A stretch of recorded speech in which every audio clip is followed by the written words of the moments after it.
மிஸ்கேரேஜுக்கு அப்புறம் என்னோட டாக்டர் எனக்கு சொன்ன டயட் ரொட்டீனை இப்போ தான் கொஞ்சம் கொஞ்சமாக நான் ஃபாலோ பண்ணிகிட்டு இருக்கேன். டயட் ரொட்டீன்னா வேறு ஒன்றும் இல்லைங்க. நம்ம ரெகுலராக சாப்பிட்ற சாப்பாட்டோட அளவை கம்மி பண்ணிவிட்டு அது கூட வெஜிடபிள், எக்கு, மீட்டு இதெல்லாமே கொஞ்சம் அதிகமாக சேர்த்து சாப்பிடணும்.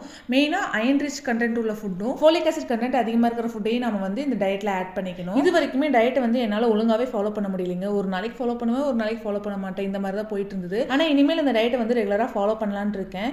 இன்றைக்கி வந்து சப்பாத்தி தான் நைட்டு டின்னருக்கு பிளான் பண்ணியிருக்கேன். எனக்கு வந்து இட்லி, தோசை, பூரி, சப்பாத்தியோட ரைஸ் ஐட்டம்ஸ் தான் ரொம்ப பிடிக்கும். 3 வேளையும் சாதம் கொடுத்தா கூட நான் சாப்பிட்டுக்குவேன். இதில் என்ன விஷயம்னா, நம்ம டயட் இருக்க ஸ்டார்ட் பண்ணிட்டாலே இந்த ரைஸோட அளவை வந்து நம்ம கம்மி பண்ணிக்கணும்.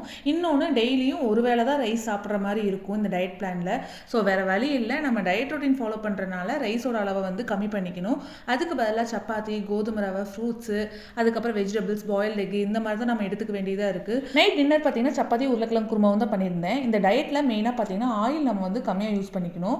நான் வந்து உருளைக்கிழங்கு குருமாவுக்கு லைட்டாக தான் ஆயில் ஊற்றிருந்தேன். சப்பாத்திக்கு வந்து ஆயிலே நான் சுத்தமாக ஊற்றவே இல்லை, அப்படியே சுட்டு எடுத்து. அதே மாதிரி நம்ம சாப்பாட்டோட அளவுமே கம்மியாக தான் சாப்பிடணும். இப்போ நைட் வந்து நான் சப்பாத்தி சாப்பிட்றேன் அப்படின்னா 1 அல்லது 2 சப்பாத்தி தான் சாப்பிடுவேன். இதுதான் என்னோட அளவு டயட் ரொட்டீனில். எப்பவுமே டின்னர்லாம் பண்ணி முடிச்சதுக்கப்புறம் சமையல் கட்டை வந்து நான் ஃபுல்லாக க்ளீன் பண்ணி விட்டுருவேன். ஏன்னா நம்ம மார்னிங் குக் பண்ண போகும்போது சமையல் கட்டு நீட்டாக இருந்தாலே போதும். மார்னிங் வந்து கொஞ்சம் ப்ளசண்ட்டாகவும் இருக்கும், சமையல் பண்ணுறதுக்கு ஹாப்பியாகவும் இருக்கும். சப்பாத்தியோ பூரியோ என்ன செஞ்சாலும் நைட் வந்து குடிக்கிறதுக்கு வர டீ போட்டு கொடுத்துடணும் என் ஹஸ்பண்ட்க்கு. இல்லைன்னா அவருக்கு தூக்கமே வராது.